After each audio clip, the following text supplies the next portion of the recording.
Please be seated.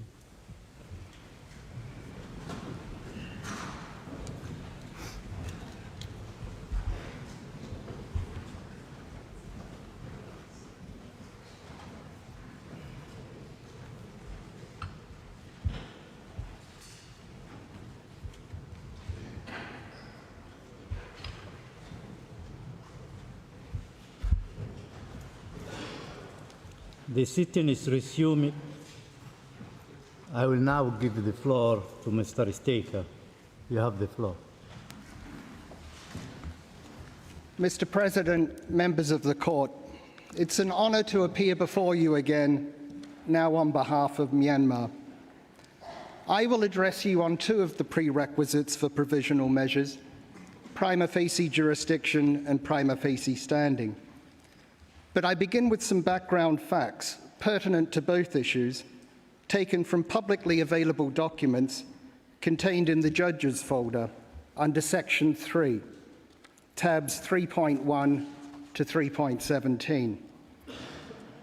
The documents I will take you to show the following. Although the Gambia is the nominal applicant, these proceedings are in fact brought on behalf of the Organization of Islamic Cooperation, the OIC. The Gambia has been tasked by the OIC to bring them, acting in its capacity as an OIC member state and chair of an OIC organ, its ad hoc committee. Moreover, the proceedings are financed by a fund supervised by the OIC. While the OIC decided to bring this case as early as March this year, the earliest official reference we can find to the Genocide Convention as the basis of the claim is in August. And the applicant's lawyers were instructed to initiate proceedings a week before the Gambia even sent its 11 October note verbale to Myanmar. Time constraints require me to take you through these documents quickly, and I'm confident they'll be given all due consideration. I will refer to tabs. Within a tab, the French version, if available, follows the English version. At tab 3.1 is a May 2018 OIC resolution establishing an ad hoc ministerial committee on accountability for human rights violations against the Rohingya, to be chaired by the Gambia. The committee's functions include to engage to ensure accountability and justice for gross violations of international human rights and humanitarian laws and principles, and to mobilize and coordinate international political support. A preambular paragraph states that ensuring accountability and justice is the most crucial step towards preventing genocide and other mass atrocity crimes. It does not say that genocide has actually been committed. In fact, the very opposite is implied when this statement is contrasted with the previous preambular paragraph, expressing concern that the Rohingyas taking shelter in Bangladesh had been victims of gross and systematic violations of human rights and atrocity crimes, and an earlier preambular paragraph that refers to ethnic cleansing and forced expulsions. That same session of the OIC Council of Foreign Ministers in May 2018 saw the adoption of the Dakar Declaration, which was referred to the argument of the Gambia yesterday, found at tab 3.2. This document does not contain the word genocide. It does refer to ethnic cleansing and to state-backed violence. The government of Myanmar issued a press release after that, found at tab 3.3, which affirmed that no violations of human rights would be condoned, that allegations supported by evidence would be investigated and action taken in accordance with the law, and that there was an immediate need for repatriation of displaced persons from Rakhine in accordance with the bilateral MOU between Myanmar and Bangladesh.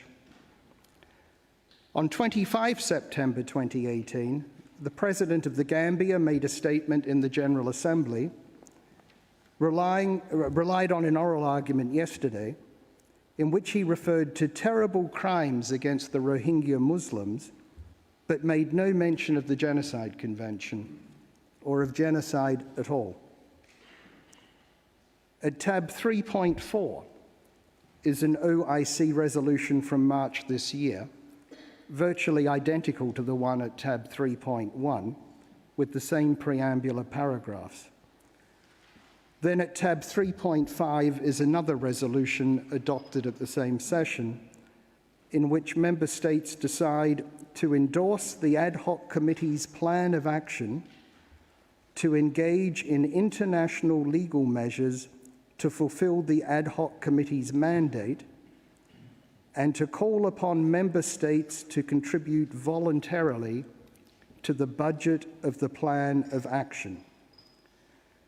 Contrary to what was suggested in oral argument yesterday, this resolution contains no specific reference to the International Court of Justice, but a media article at tab 3.6 states that at this OIC session, there was a, quote, major diplomatic breakthrough in that a resolution was adopted, quote, to move the International Court of Justice for establishing the legal rights of Rohingya Muslims, end of quote. According to this report, the Bangladesh Foreign Ministry announced that the resolution to pursue a case in this court came after a long series of negotiations. An official press release at tab 3.7 then states that on 30 May, the Bangladesh Foreign Minister appreciated the Gambia-led initiative of taking legal recourse to establish Rohingya rights and address their justice question at the International Court of Justice against Myanmar. There's no mention of the legal basis of the claim. At tab 3.8 is the 31 May final communiqué of the 14th Islamic Summit Conference, affirming support for using all international legal instruments to hold accountable the perpetrators of crimes against the Rohingya and urging the ad hoc ministerial committee to launch the case at the International Court of Justice on behalf of the OIC. Still no mention of the legal basis. This final communiqué is referred to in an undated item on the website of the Office of the President of the Gambia at tab 3.9, except that the second paragraph of this page mistakenly refers to the International Criminal Court rather than the International Court of Justice. The Office of the President of the Gambia was possibly not clear on the details of this proposed court case. Tab 3.10 is a 6 July media article indicating that the OIC then formally proposed that the Gambia lead proceedings in this court and that the Cabinet of the Gambia then approved that proposal. Paragraph 107 of the 8 August fact-finding mission report, tab 3.11, then refers to the efforts of states, in particular Bangladesh and the Gambia and the OIC, to encourage and pursue a case against Myanmar before the International Court of Justice under the Genocide Convention.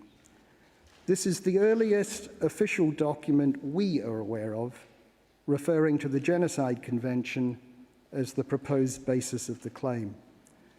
The absence of any earlier mention is striking. In oral argument yesterday, the Gambia relied on a press report stating that a decision to base the claim on the Genocide Convention had been taken in March, but did not refer to any official document prior to August stating that.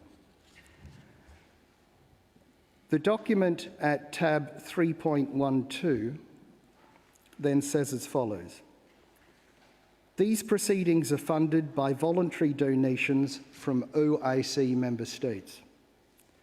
Supervision of the funds is entrusted to the chair of the Ad Hoc Ministerial Committee and the OIC Secretary-General. Assistance has also been requested from the Islamic Development Bank and the Islamic Solidarity Fund. At tab 3.13 is a 26 September statement in the General Assembly by the Gambia's Vice President that these proceedings involve concerted efforts on behalf of the OIC. 2 weeks later, on 11 October, the Gambia sent to Myanmar the note verbal seen at Annexes 1 and 2 of the Observations of the Gambia. Tab 3.14 is an internet article reporting a statement of the Gambia's Attorney General, now its agent, that lawyers were instructed to bring these proceedings on 4 October. Thus, the instruction to issue these proceedings had in fact already been given to the applicant's lawyers a week before the first note verbal was even sent to and received by Myanmar.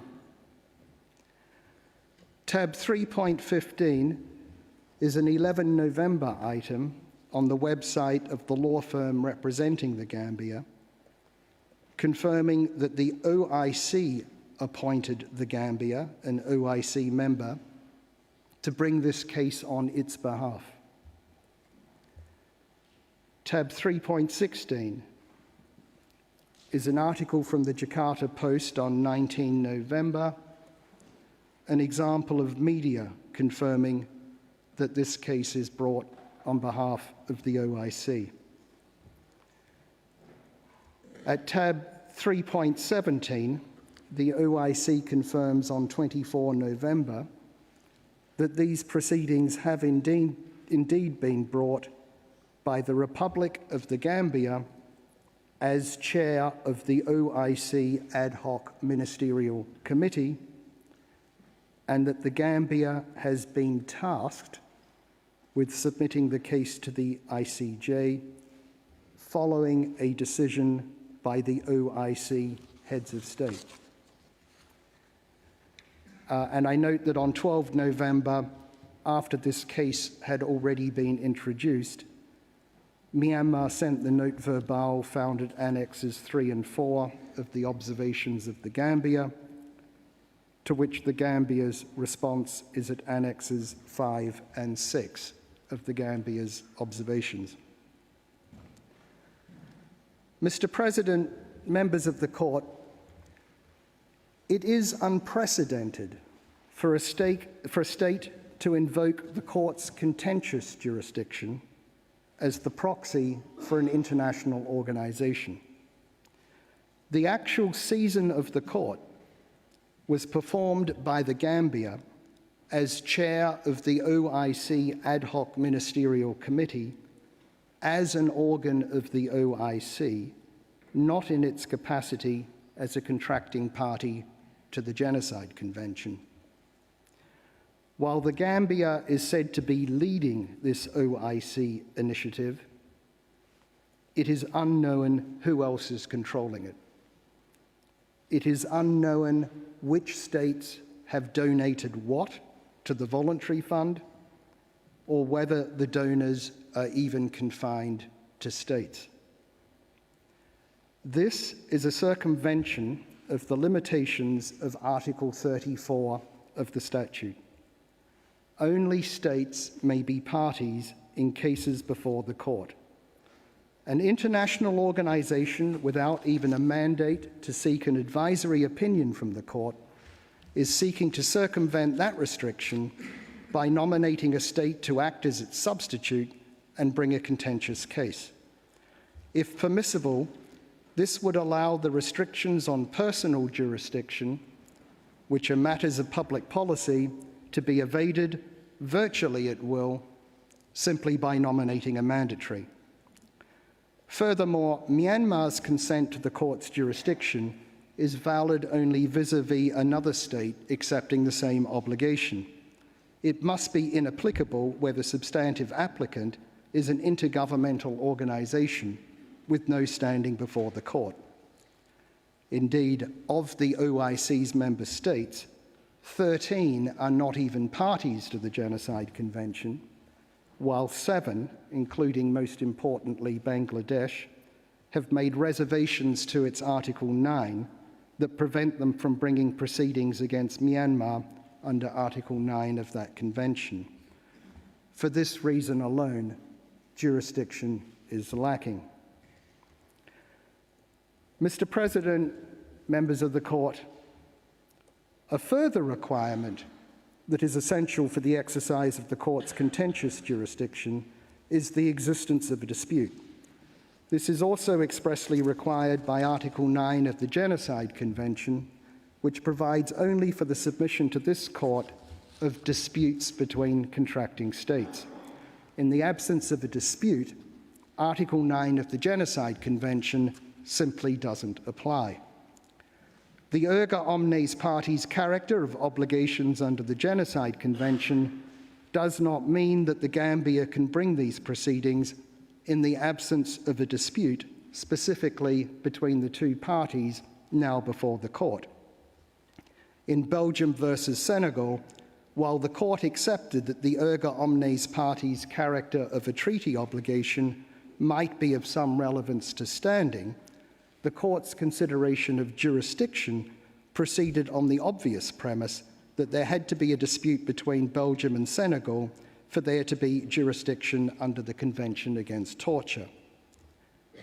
As Article 9 of the Genocide Convention is the only basis of jurisdiction, the only dispute over which this court could potentially have jurisdiction is one concerning obligations arising specifically under that convention.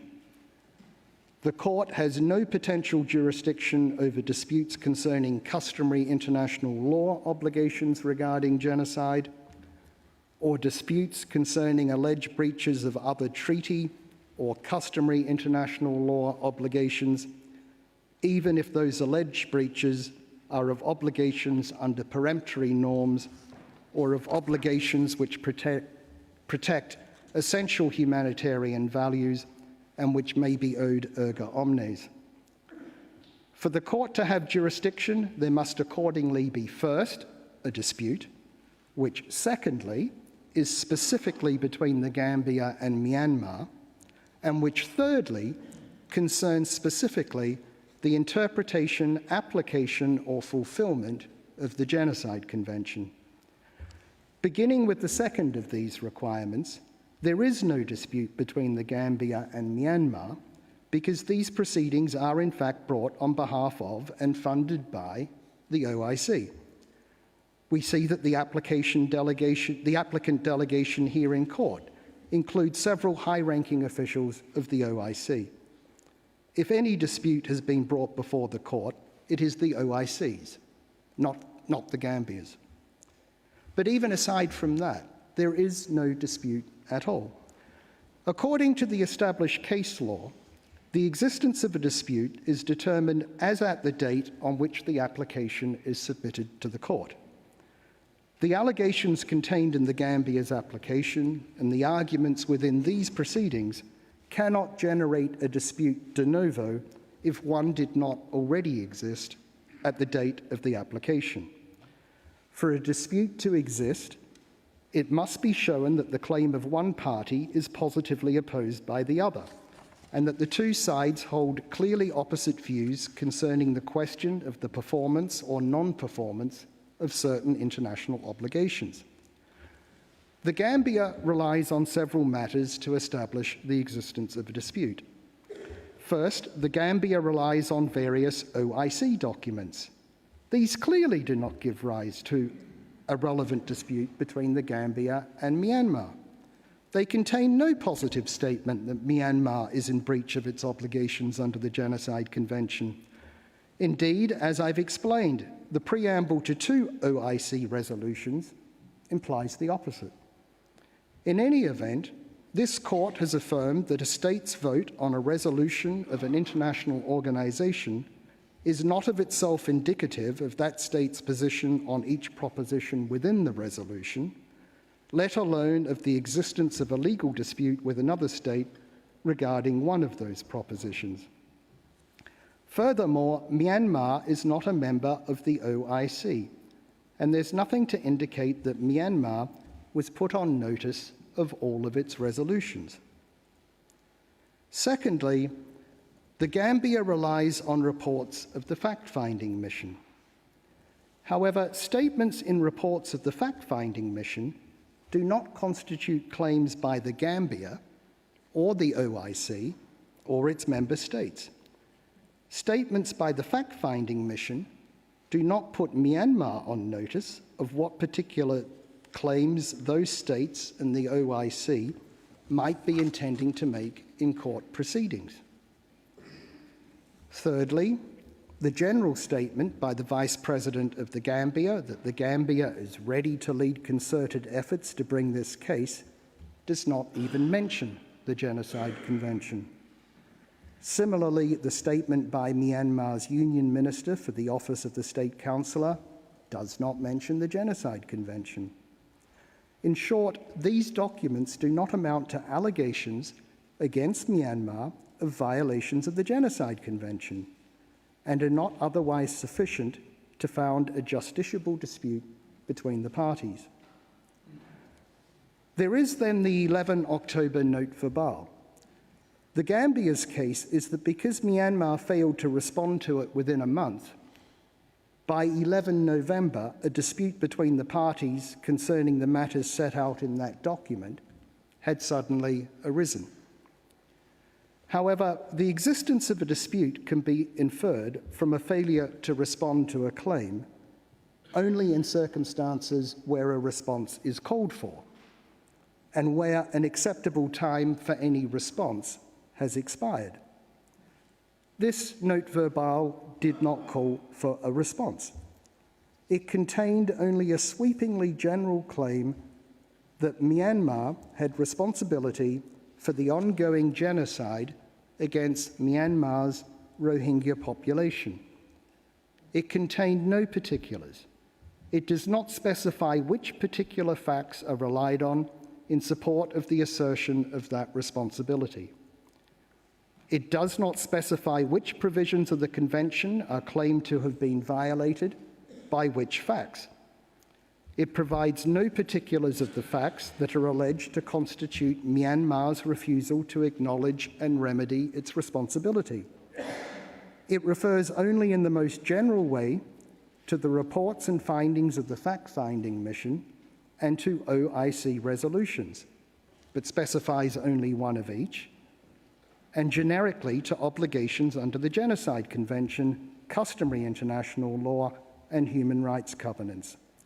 It does not make any particular legal or factual claim that could be positively opposed by Myanmar. It merely states a legal conclusion that there's an ongoing genocide for which Myanmar is responsible without stating any claim that is said to justify that conclusion.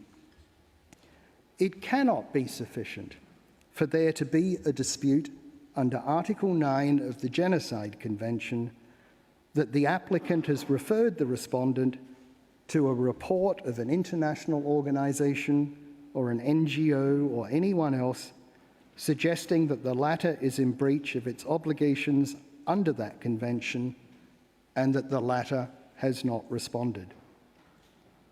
A failure to respond to the note verbal, therefore, could not give rise to a dispute.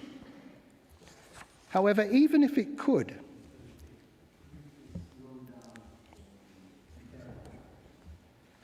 I'm obliged, Mr. President. Even if it could give rise to a dispute, it cannot possibly be argued that the response was called for in the space of a single month, given that the detailed findings of the fact-finding mission are some 180 pages long, and the note verbal contains no more than an unparticularized conclusion. Furthermore, as the agent of Myanmar observed earlier this morning, allegations of the most serious crimes need to be considered and determined in the course of the criminal justice process.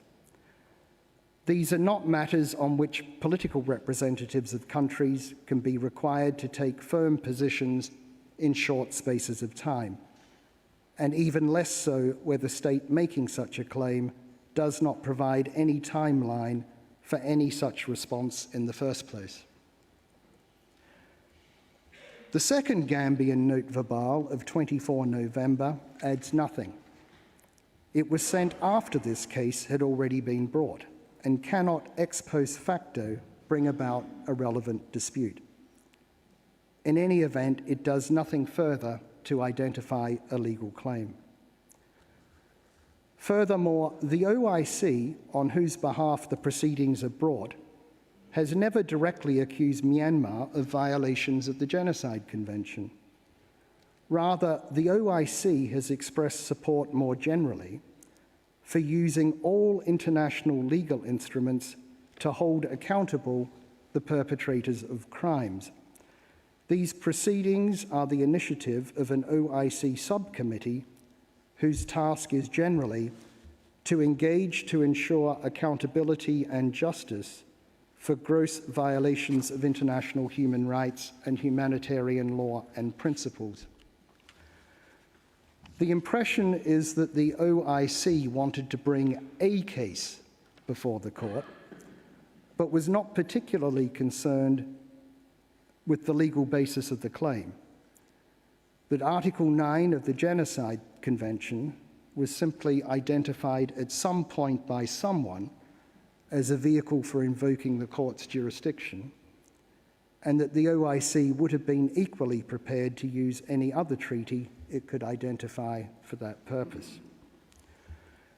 If the Gambia had a genuine dispute with Myanmar concerning the interpretation, application, or fulfillment of the Genocide Convention, why did it not give notice of this claim to Myanmar in March, when a decision to bring these proceedings was made? Or in August, when the 2019 fact-finding mission report noted that it was intended to bring a claim based on the Genocide Convention? Why did it not give notice of this claim to Myanmar before instructing lawyers on 4 October to institute proceedings? The inference is that the note verbale was sent as a legal formality, considered necessary to enable proceedings to be issued once all preparations for the proceedings were already in place. Mr. President, members of the court, Myanmar's position is that for all these reasons, the lack of jurisdiction is manifest, and that even at the provisional measures stage, it is clear that the proceedings should not continue further.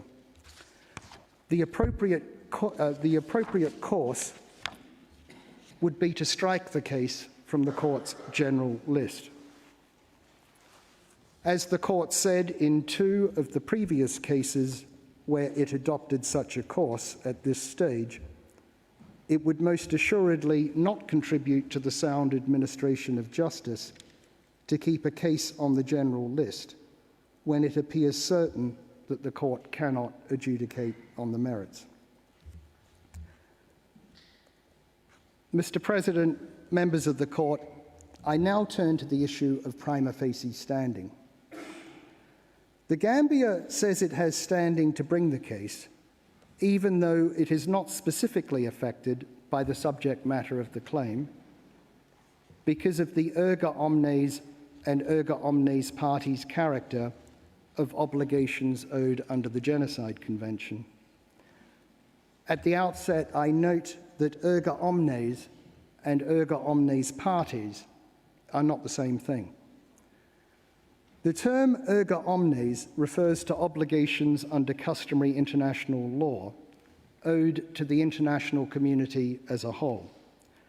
Thus, in the Barcelona Traction judgment, the court referred to rights that had entered into the body of general international law with corresponding obligations of states owed to the international legal community as a whole being labelled obligations erga omnes.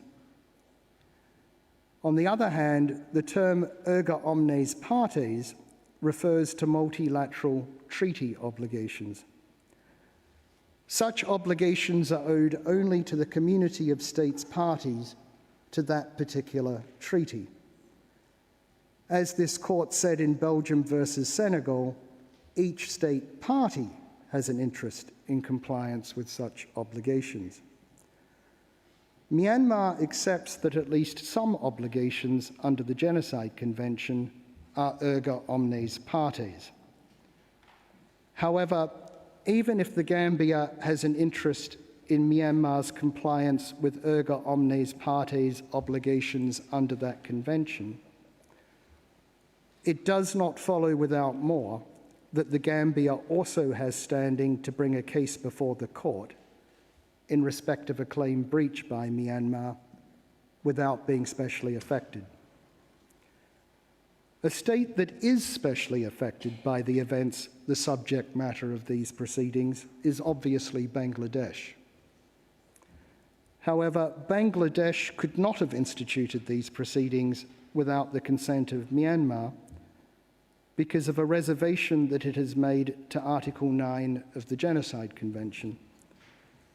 In fact, none of Myanmar's neighbours, with the exception of Laos, could have done so, since each of the others is either not a party to the Genocide Convention or has made a reservation that Article 9 applies either not at all or only with the consent of all parties to the dispute.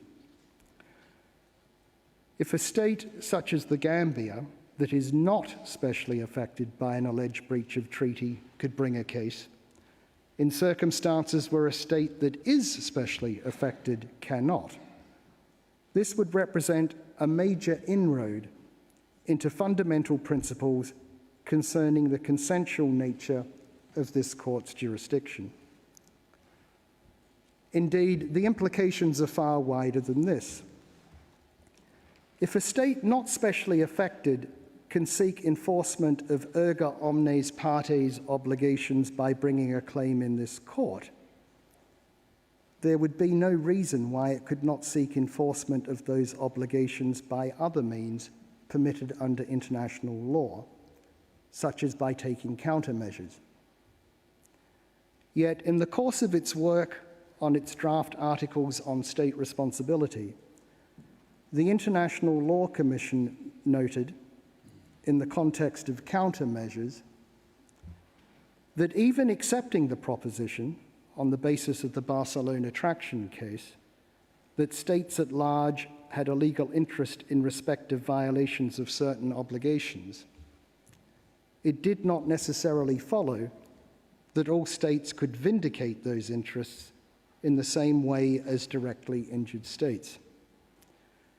A subsequent 2001 report by the then Special Rapporteur observed, in relation to the then draft article, providing that any state could take countermeasures in cases of an internationally wrongful act that constitutes a serious breach by a state of an obligation owed to the international community as a whole and essential for the protection of its fundamental interests, that the thrust of government comments is that the provision has no basis in international law and would be destabilizing. In Barcelona traction, the court did not address this specific question of standing because the case as such was not concerned with obligations erga omnes and even less with obligations erga omnes partes. It was only Judge Amun who did expressly accept the right of any state to enforce obligations erga omnes by way of bringing a case before the court, making the omission of any other judge or the judgment itself to do so significant. Moreover, in all other cases brought before the court involving the Genocide Convention, the applicant was a specially affected state, and thus the proceedings did not involve any kind of actio popularis.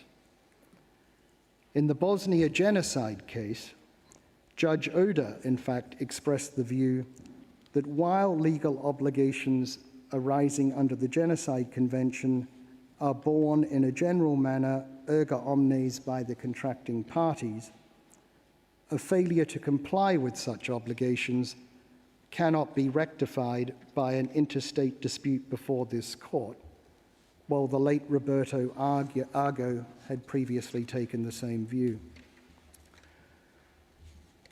It's true that in Belgium versus Senegal, the court held that Belgium had standing as a state party to the Convention Against Torture to bring a case against Senegal for alleged breaches of that convention.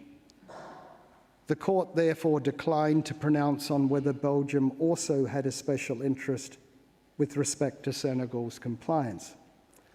However, I would emphasize, first, this one case does not amount to established jurisprudence of the court, and Judge Skotnikov and Judge Zhu disagreed with the court's decision on standing.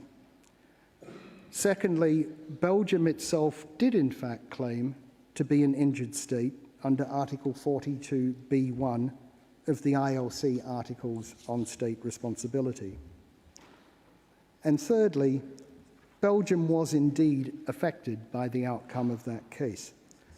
The Convention Against Torture contained an aut dedere aut judicare obligation, and Belgium had availed itself of the specific right under Article 5 to exercise jurisdiction and to request extradition.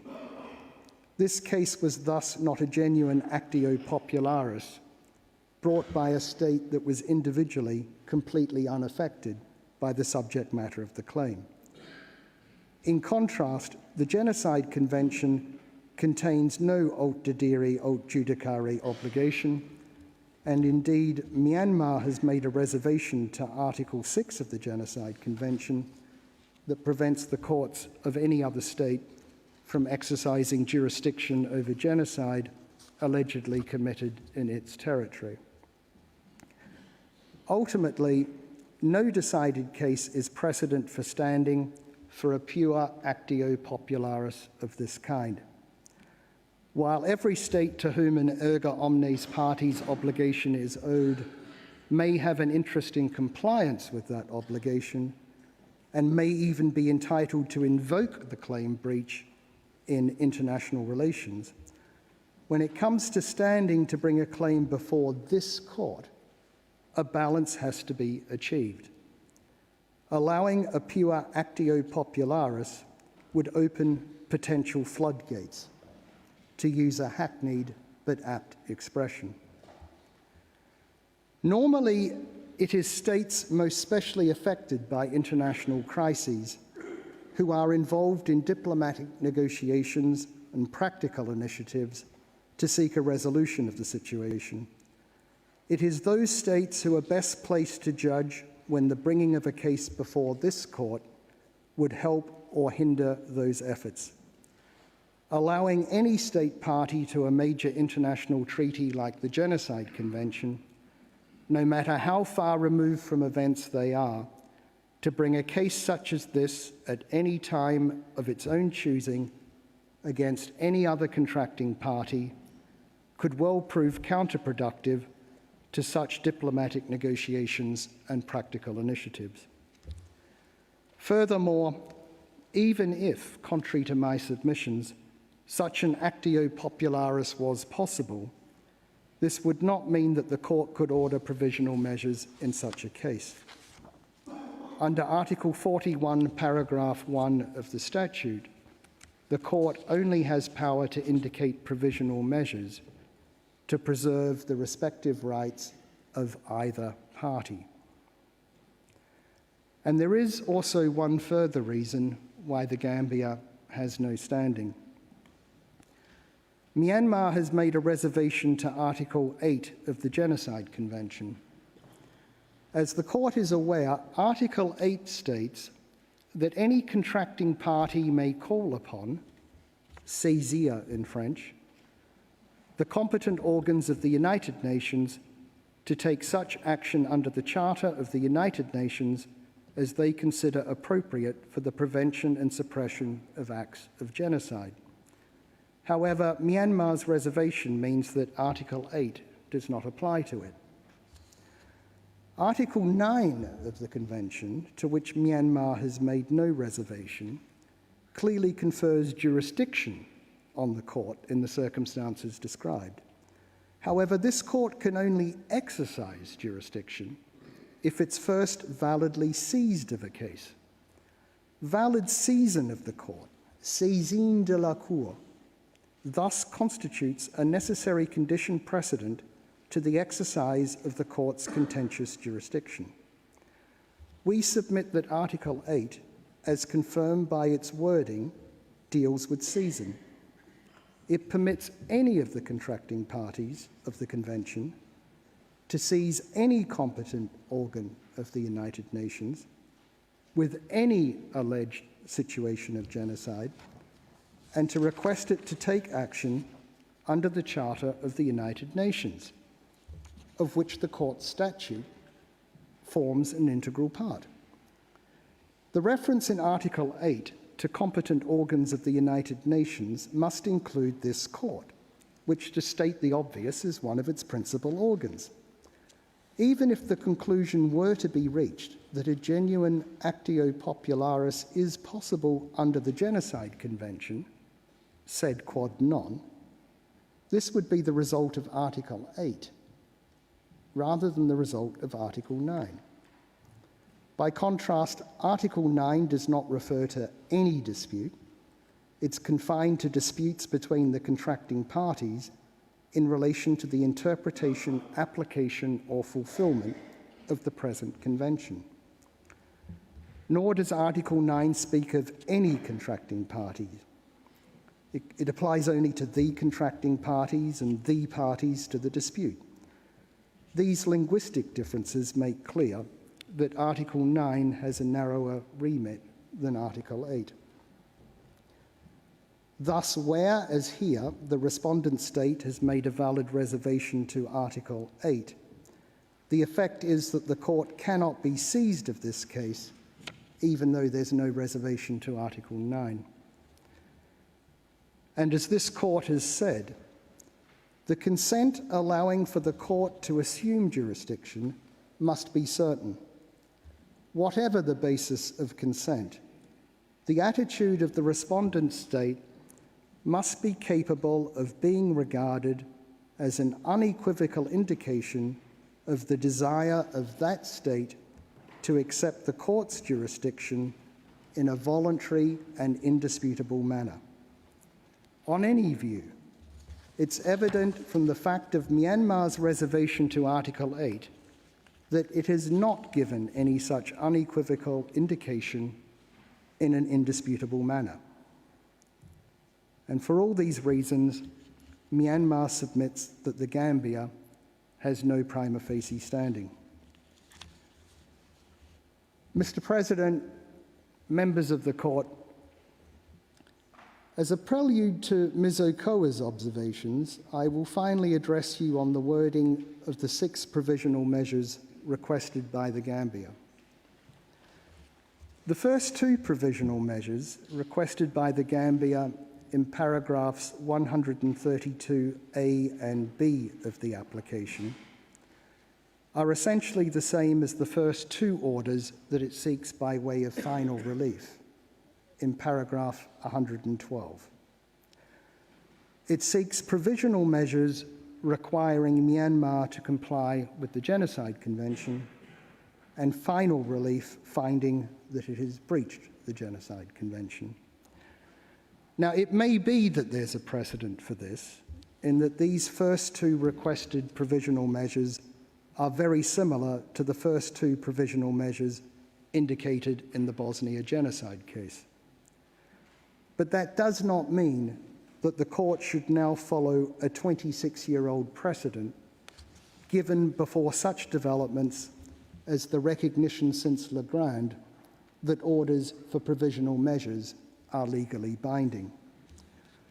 If a court makes an order legally binding on a party, and non-compliance with which is a breach of international law, then justice requires that that party be able to know from the time that the order is made until the time that it ceases to apply what that party is required to do in order to comply. That is plainly impossible if the content of the obligations imposed by the provisional measures can only be known after the court has given any judgment on the merits. For instance, in the Legrand, Breed, Avena and Jadhav cases, the court indicated provisional measures in terms requiring the respondent state to take all means at its disposal to ensure that named individuals were not executed pending the final decision of the court. These provisional measures were stated in objective language with genuine non-prejudice to the merits. But imagine if those provisional measures had instead stated as follows, quote, pending a decision on the merits, the respondent is required to take all measures within its power to prevent all acts that constitute a violation of the Vienna Convention on Consular Relations. What would a respondent state be expected to do? Well, if the respondent thinks that its conduct does not violate the treaty, it would see no need to change its conduct. Indeed, its lawyers would no doubt advise it not to cease its conduct, unless and until a judgment on the merits requires it to do so, since any earlier change in conduct in response to a provisional measures order would be perceived as tacit acceptance that the conduct is in breach of the treaty. On the other hand, the public will undoubtedly perceive the provisional measures as some kind of court pronouncement on the merits, and the applicant state is unlikely to discourage that.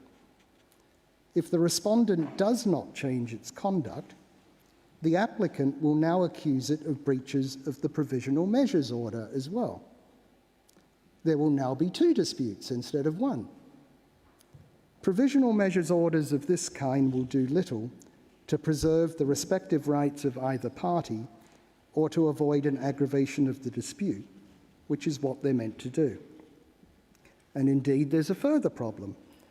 Suppose that the court were to indicate provisional measures in the terms requested and were then to find later that it lacks jurisdiction to determine the merits. That would not prevent the Gambia from alleging that the court still has jurisdiction to determine whether or not Myanmar has violated the provisional measures order. However, to determine compliance with the provisional measures order, the court would have to determine whether Myanmar had, after the provisional measures were indicated, failed to prevent acts which amount to or contribute to the crime of genocide. In other words, in order to determine compliance with the provisional measures order, the court would need to determine the merits of the case, despite having found that it lacks jurisdiction to do so. Provisional measures in such terms serve no useful purpose.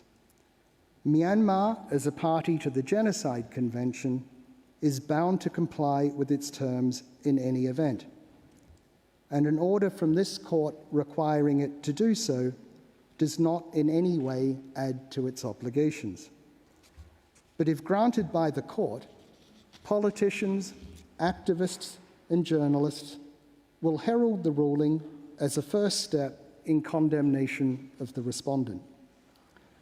For instance, a press release of the Gambia's representatives, reported in the media, states that the purpose of provisional measures in this case would be, quote, to stop Myanmar's genocidal conduct immediately, end of quote.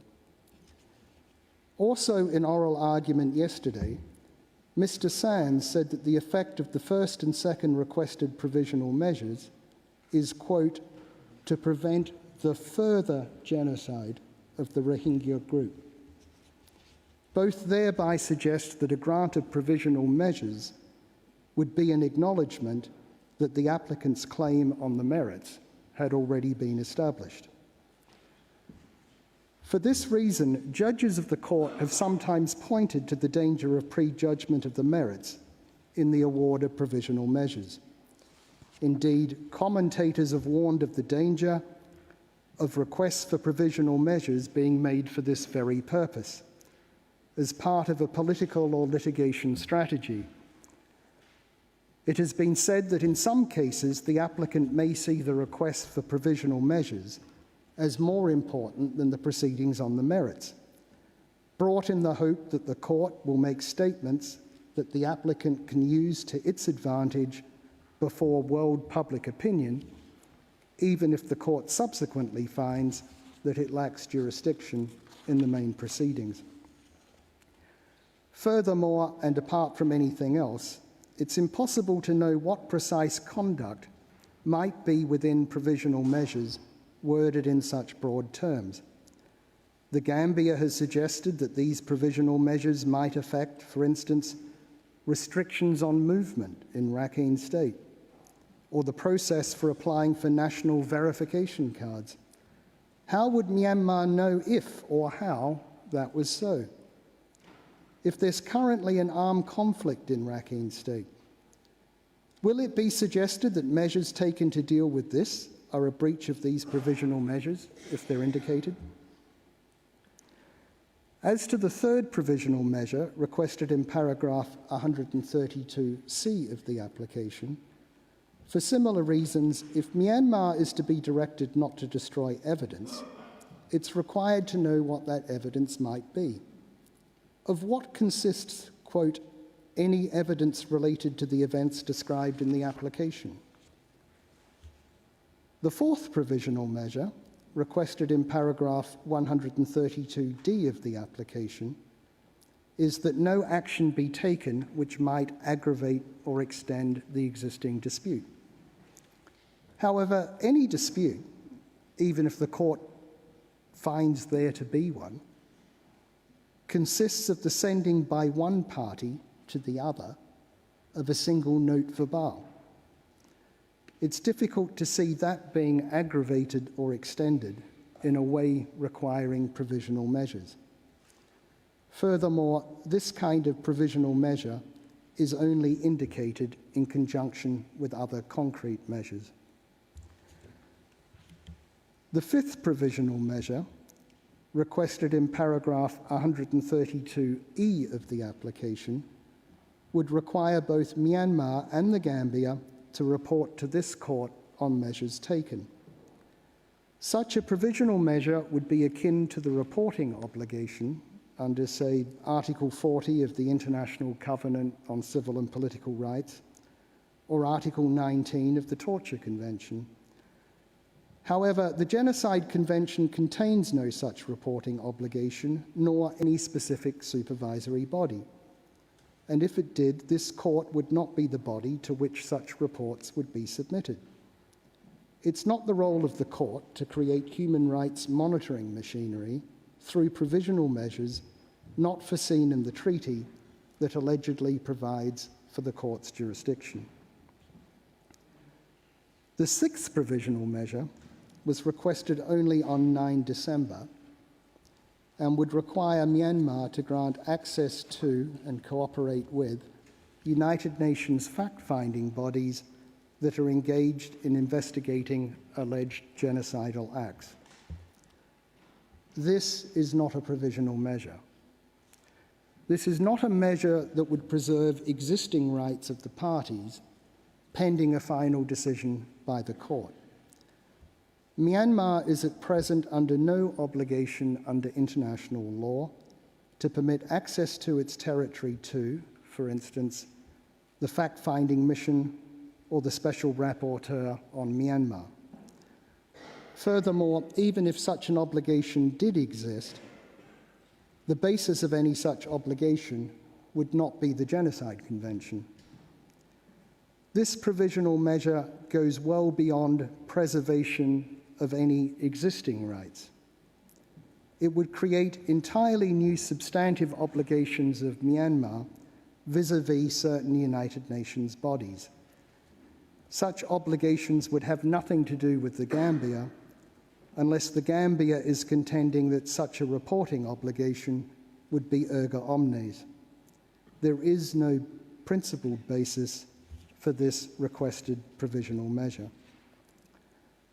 Furthermore, this provisional measure would be a circumvention of Myanmar's reservation to Article 8 of the Genocide Convention, to which I have referred. By virtue of that reservation, other contracting parties may not call upon the United Nations organs to take action under the Charter. The Court cannot impose an obligation which Myanmar has expressly excluded by way of a reservation to which the Gambia has not objected. Mr. President, members of the Court, that concludes my observations. I would invite you, Mr. President, to call on Ms. Okoa to complete the first round of our oral observations. I thank Mr. Staker for his statement. I will now invite Mrs. Okoa to address the court. You have the floor, madam.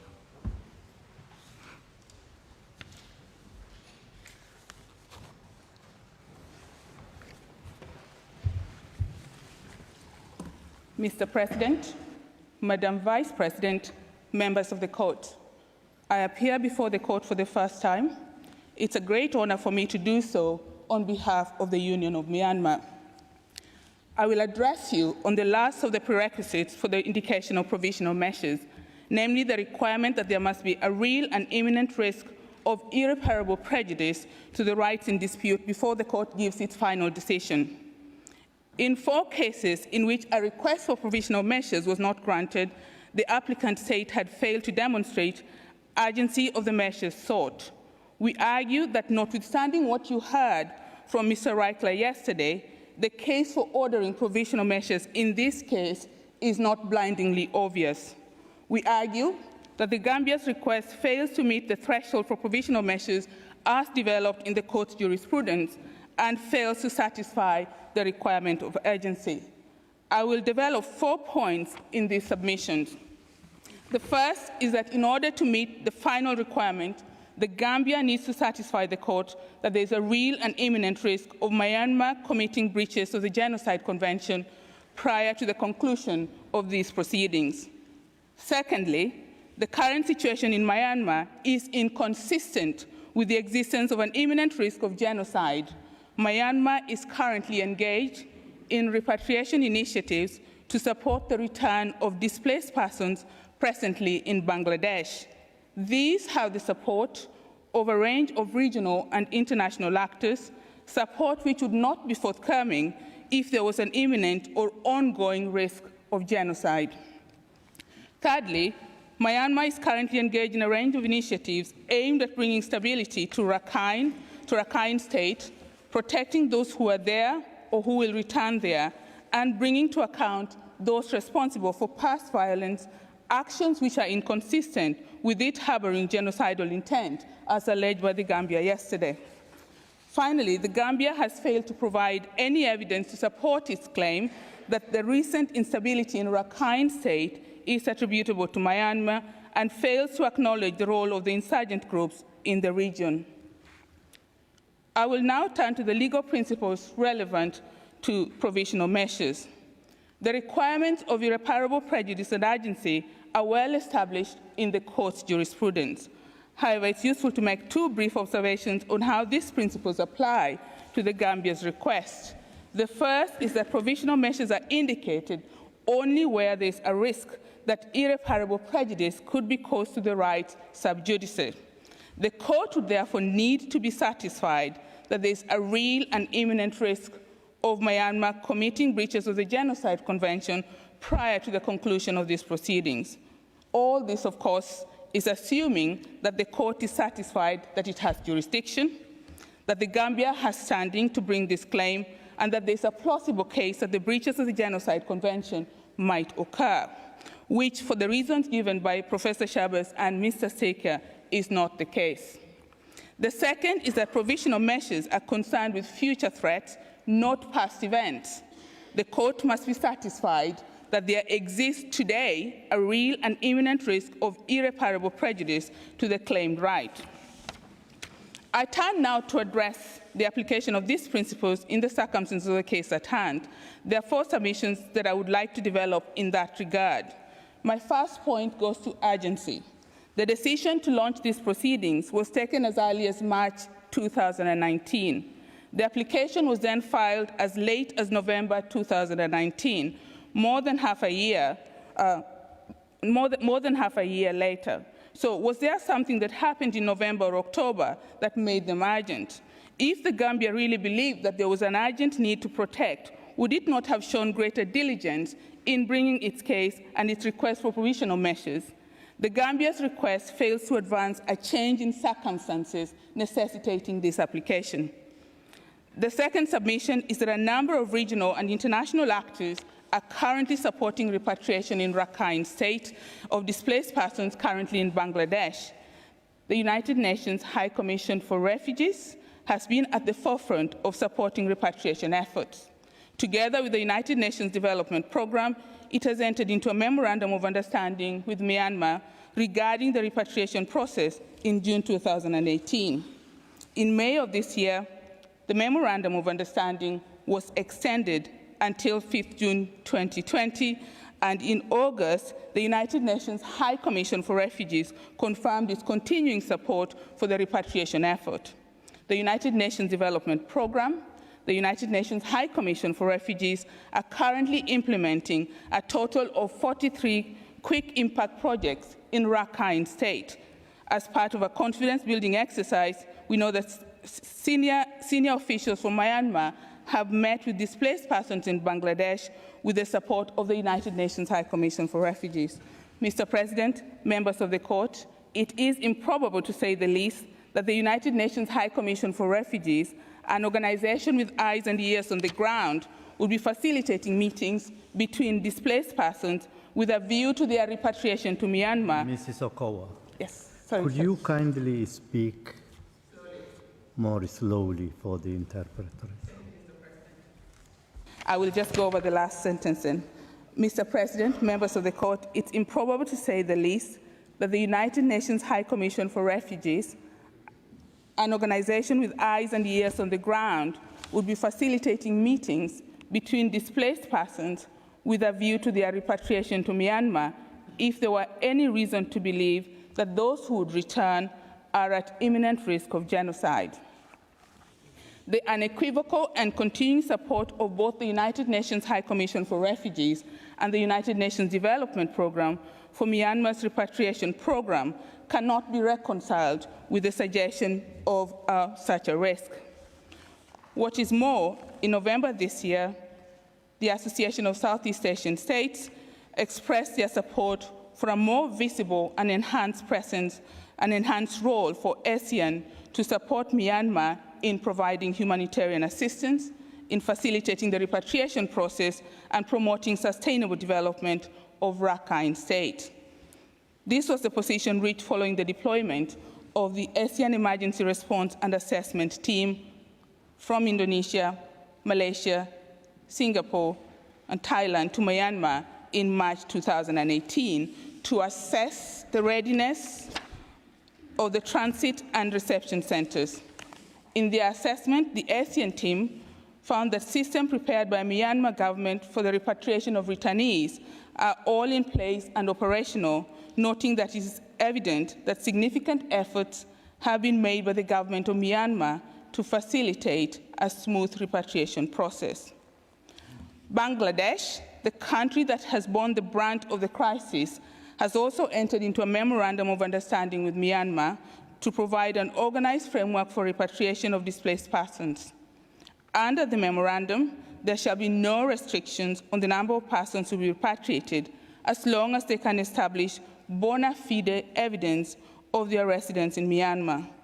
This is proof of the fact that Bangladesh, as Myanmar's close neighbor, is not of the view that Muslims are at risk of imminent genocide should they return. Mr. President, members of the court, neighboring states have also provided practical support for the repatriation effort. For example, in February of this year, China donated 20 trucks to the Committee on Repatriation and Resettlement of Displaced People, and Japan provided $37 million to cover the humanitarian and development projects in Rakhine State throughout 2018. At a meeting on November 4, 2018, between India's Prime Minister Narendra Modi and Myanmar State Councillor, Mr. Modi confirmed his unequivocal support for the repatriation of refugees from Bangladesh as being in the best interest of the three neighboring states. And in November 2018, the United Nations Secretary General, Special Envoy to Myanmar, Christine Schreiner Bugana, met with government officials of Myanmar and discussed, amongst other things, the return of displaced persons and the potential use of third-party mediation to reduce the fighting in Rakhine State. Mr. President, members of the Court, these arrangements are repeatedly referred to by these agencies as the only uncontested solution to the humanitarian crisis in Rakhine State. It is true that few displaced persons have returned. A number of factors may account for this. There is the continuing insurgency in Rakhine between Myanmar's armed forces and the Arakan army. Secondly, the displaced Muslim residents of Rakhine have made their return conditional on a number of demands, including the grant of full citizenship, their recognition as a distinct ethnic group, return of land, and compensation for past injustices. These demands sit uneasily with the suggestion that they are at risk of imminent death. Both the requirements of citizenship and ethnicity remain contested, and as yet there is no consensus on the issue. There is no doubt that instability is deterring many from returning, but, and this is significant, it is a concern shared by displaced persons of a number of ethnicities. The fact is that the insurgency in Rakhine State has led to the displacement of people of varied ethnic and religious backgrounds, including ethnic Buddhist Rakhine, Hindus, and Muslims. It's not the case that the region is dangerous for Muslims, but safe for other ethnic groups. Yet you heard not a word yesterday about the plight of other communities in Rakhine. The key point is that the support for these repatriation initiatives from these sources and the broader international community evidences a shared understanding that their return does not present imminent danger and is obviously inconsistent with the existence of an imminent risk of genocide occurring in Myanmar. The third point that tells against the existence of any imminent risk of genocide is that Myanmar is currently engaged in a wide range of initiatives aimed at bringing stability to Rakhine province, protecting those who are there or who return there, and bringing to account those responsible for past violence. It's not possible in the short time available to provide a comprehensive list of the actions which Myanmar has taken so far. I will confine myself to highlighting initiatives taken in two key areas. First, Myanmar has taken a full range of initiatives to improve the overall stability and enhance the development of Rakhine State.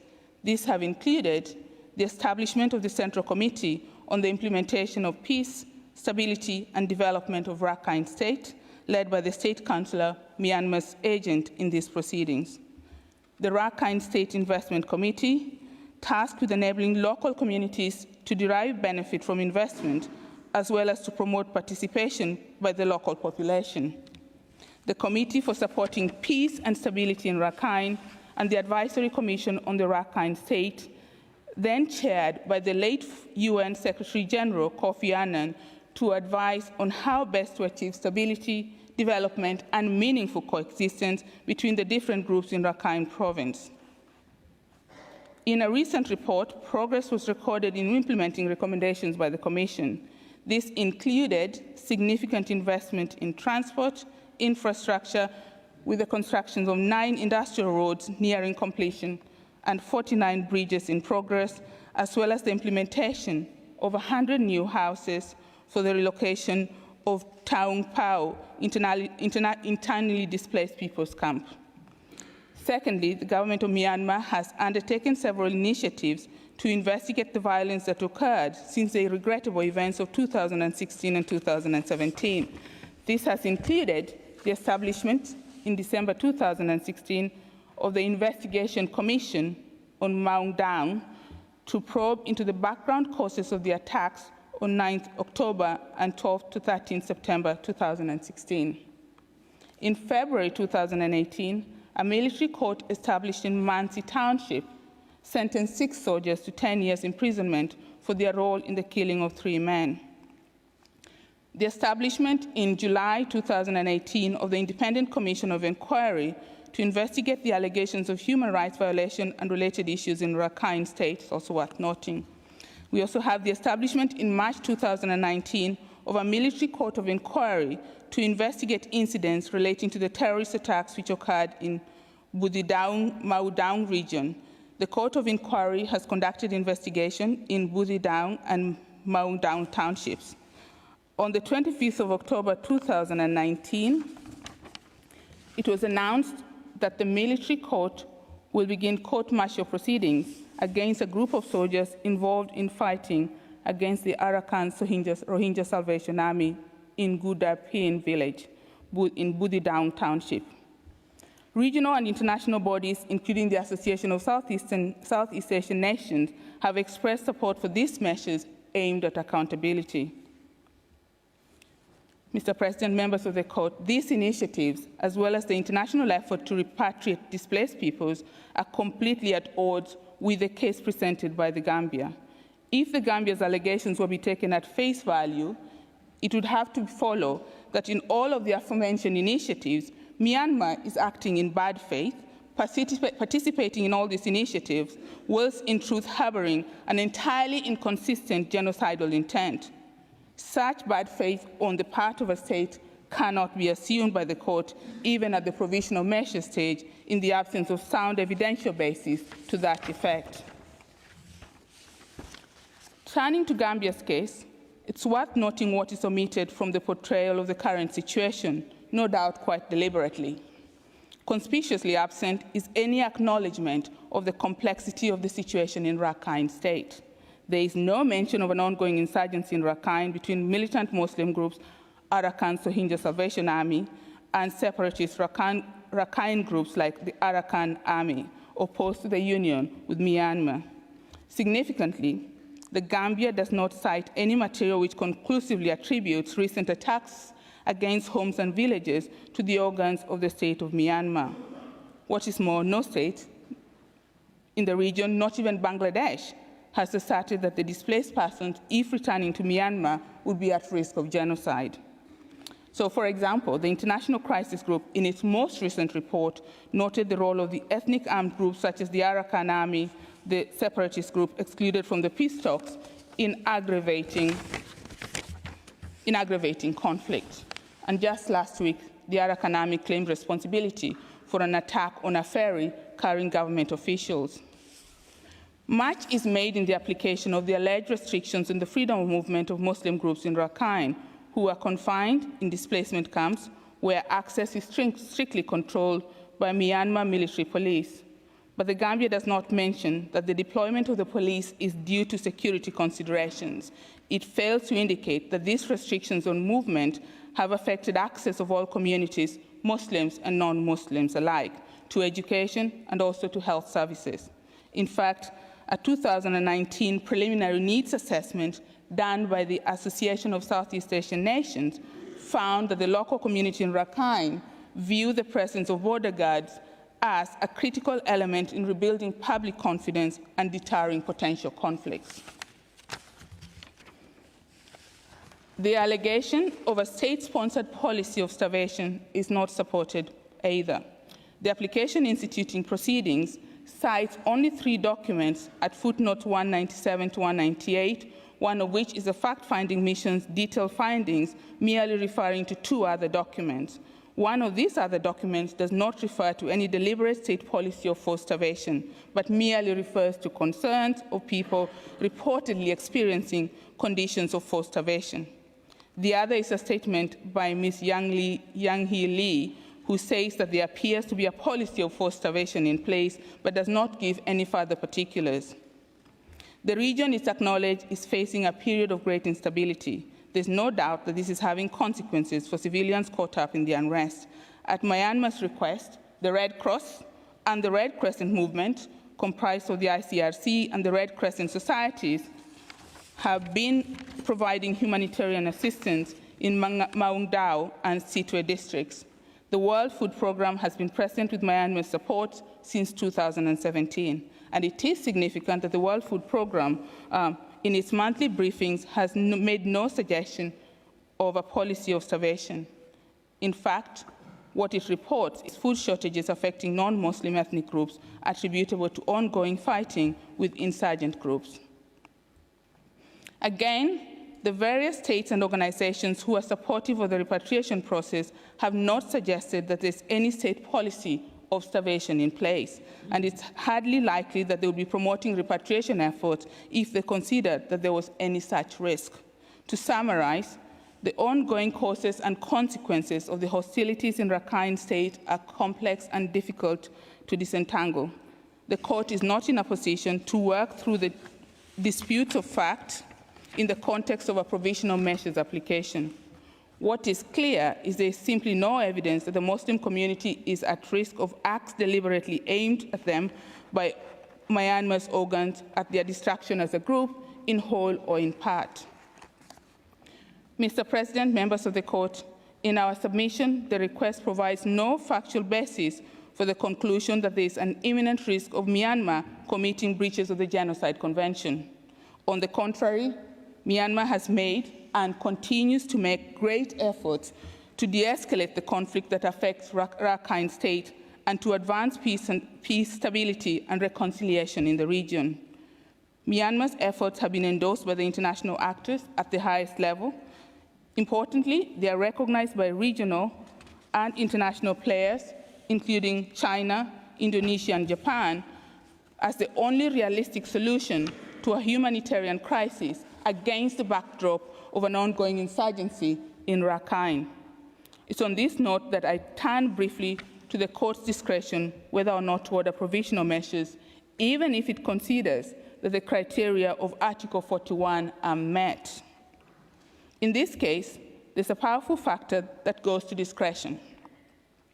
To quote the late UN Secretary General, Mr. Kofi Annan, speaking at the time of the publication of the Advisory Commission's interim report, the challenges facing Rakhine State and its peoples are complex, and the search for lasting solutions will require determination, perseverance, and trust.